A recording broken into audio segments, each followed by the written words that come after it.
Hello, আশা করি সবাই খুব ভালো আছেন এবং আপনাদের পুজোর প্রস্তুতি খুবই ভালোভাবে চলছে। তো আজকে আমি আপনাদের সঙ্গে একটা খুব ইন্টারেস্টিং এবং টেস্টি রেসিপি শেয়ার করব, যেটার নাম হলো ক্রিসপি হিলসা ফ্রাই।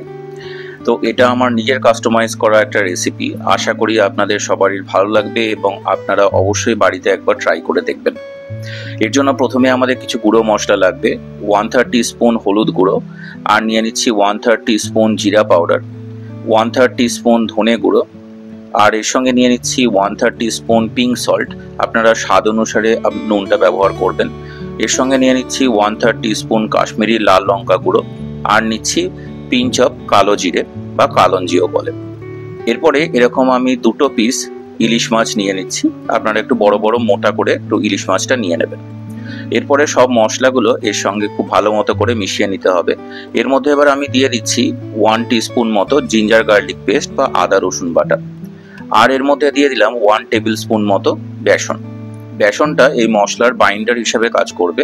এরপরে মশলাটা খুব ভালো মতো করে এই মাছের গায়ে এরকম করে মাখিয়ে নিতে হবে। কোটিংটা ইউনিফর্ম হলে তাহলে ক্রাঞ্চিনেসটা বা ক্রিস্পি ভাবটাও ইউনিফর্ম থাকবে। এরপরে আমরা সর্ষের তেল গরম করে নেব। যতটা সর্ষের তেল লাগে ডিপ ফ্রাই করার জন্য সেটাই নেবেন। এরপরে মাছগুলো আমরা তেলের মধ্যে দিয়ে দেবো, তেলটা প্রপারলি গরম হয়ে গেলে। তো যখন মাছটা এরকমভাবে একটু রেডিশ ব্রাউন কালার বা লালচে ভাব হয়ে যাবে, 2 পিঠই খুব ভালো মতো করে এরকমভাবে ভেজে নিতে হবে। আপনারা ডবল ফ্রাইও করতে পারেন, মানে একবার ফ্রাই করে রেখে তারপরে আবার ওটাকে ফ্রাই করে নিতে পারেন। সেটাতেও ক্রাঞ্চি ভাবটা অনেকটা ভালো আসে। দেখুন এরকমভাবে লাল করে আপনাদেরকে ভেজে নিতে হবে। বিশ্বাস করুন এর টেস্ট খুবই ভালো হয় এবং স্মেল অসাধারণ আসছে। তো এটাকে আমরা এবার গার্নিশিং করে দেবো, সার্ভ করে দেবো।